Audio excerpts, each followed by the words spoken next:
Welcome back, everybody. Today we're going to be taking a deep dive into the world of crypto under the Trump administration. It's a wild mix of finance, tech, and even politics. So there's a little something for everyone in here. Make sure to hit that like button and subscribe to the channel if you want more deep dives like this. Yeah, it's been a whirlwind already. I mean, just think back to the Biden administration. They were really cracking down on crypto. Remember the lawsuits against Coinbase and Binance? Well, Trump came in swinging with that crypto president campaign promise. He sure did. And he followed through with that executive order. It really shook up the crypto world. It's definitely a potential game changer. One of the biggest things in there is the protection of banking services for crypto companies. You know, traditional banks have been really hesitant to work with crypto businesses for a long time.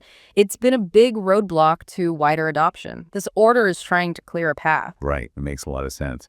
And then there's the ban on central bank digital currencies in the U.S. That's a huge statement, especially when so many other countries are looking into their own digital currencies. It's a big deal for sure. It shows that they want to keep the U.S. dollar on top and that they're putting their faith in private cryptocurrencies.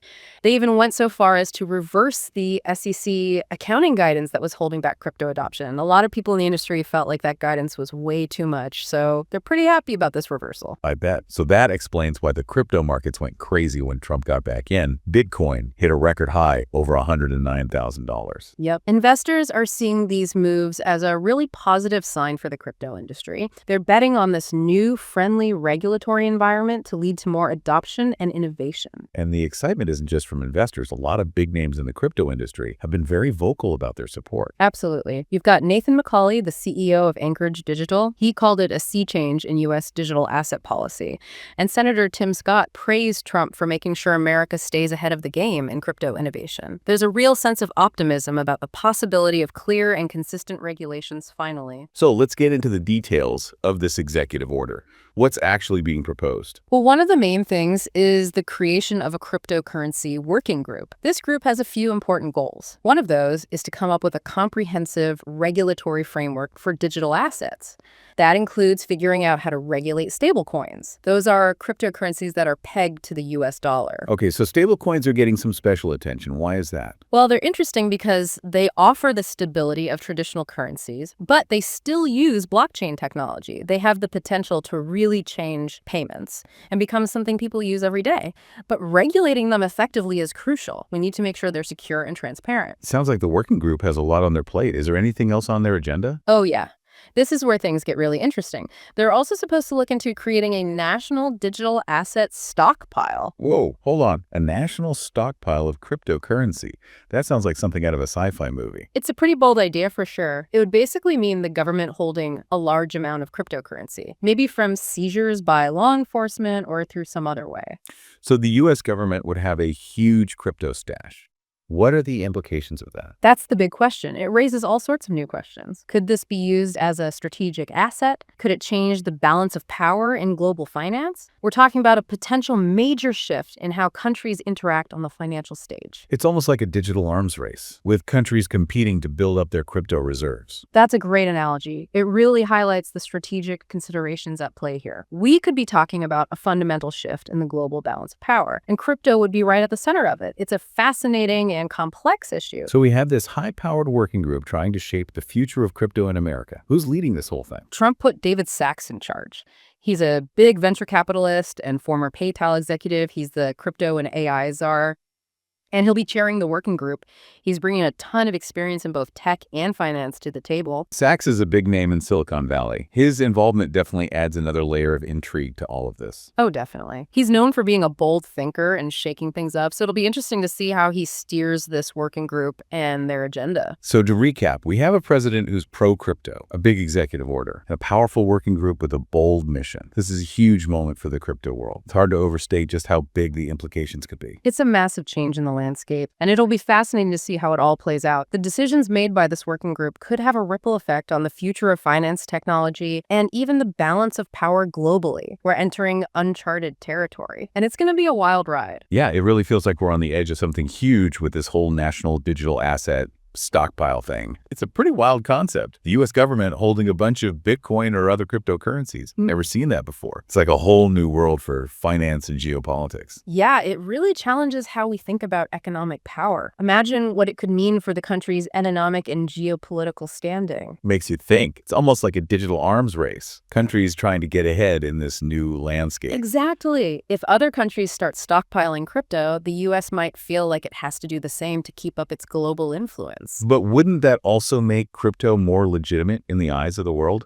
If governments are treating it like a strategic asset, that's a pretty big signal. For sure. It could really speed up crypto adoption and make it a solid part of the global financial system. It's like getting the official stamp of approval. Of course, any big policy change like this is going to have some people worried. Some people are going to be hesitant about the government holding so much crypto. Right. And those concerns are understandable.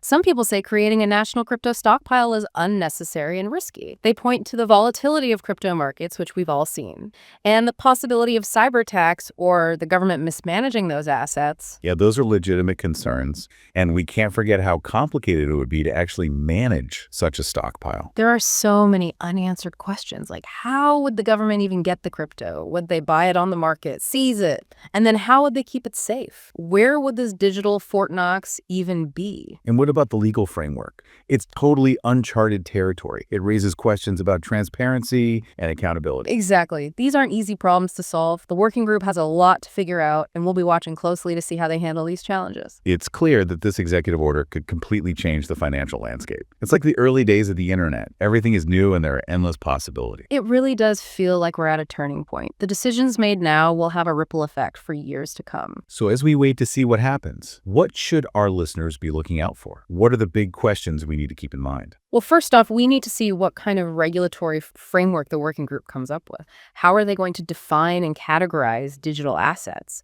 What kind of consumer protections are they going to put in place? Will there be specific rules for stablecoins? All of those decisions are going to shape how the crypto industry develops. Right, because that's going to affect everything, from how crypto is traded and taxed to how it fits into the traditional financial system. Exactly. And then there's the question of the national digital asset stockpile. Is it actually going to happen? If so, how will it be managed and used? Could it be a tool for foreign policy or economic leverage? It's pretty interesting to think about the possibilities. Imagine the U.S. using Bitcoin as a diplomatic tool. That's a whole new level of statecraft. It definitely challenges our traditional ideas about geopolitics. And then, of course, there's the bigger question of how this will affect the global financial system. The dollar has been the world's reserve currency for a long time, but could that change? Could we see a shift toward a multipolar system, with cryptocurrencies playing a bigger role alongside traditional currencies? It's definitely a possibility worth considering. What the Trump administration is doing is shaking things up, and the effects could be felt everywhere. We're entering a period of rapid transformation, and it's going to be fascinating to see how it unfolds. It feels like we're on the edge of a new era where the old rules don't apply anymore. It's a time of uncertainty, but also a time of huge opportunity. That's a great way to put it. The future is unwritten,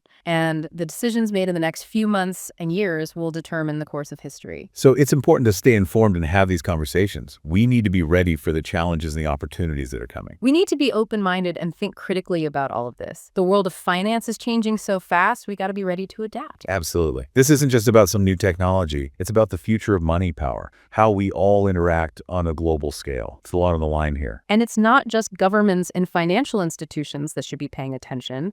This affects everyone. The decisions made about crypto regulations and how it's adopted will have a direct impact on individuals' businesses and the whole global economy. So what can our listeners do to stay ahead of the curve? How can they understand this crazy, fast-changing landscape? The most important thing is to stay informed. Read good sources, follow industry experts, and get involved in discussions. Don't just rely on headlines, dig deeper, and really understand what's going on. Right, because there's a lot of hype and misinformation out there. It's important to know what's real and what's not. Exactly. And don't be afraid to ask questions. Challenge the assumptions you hear, explore different perspectives, and really think critically about what all of this means. The more we understand, the better prepared we'll be to navigate this new world. It's like learning a new language. Crypto has its own lingo, its own culture, its own set of rules. It takes time and effort to get it, but it's worth it. I totally agree.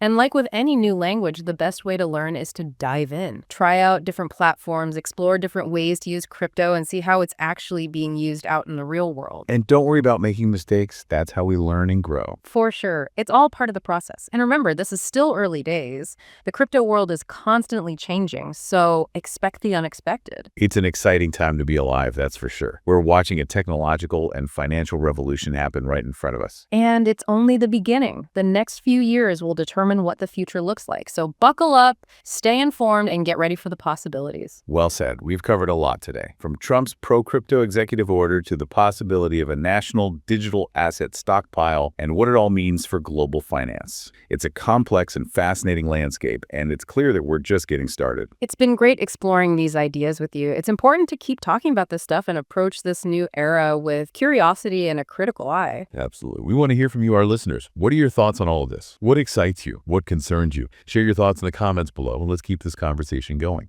And don't forget to like this video and subscribe to the channel for more deep dives like this one.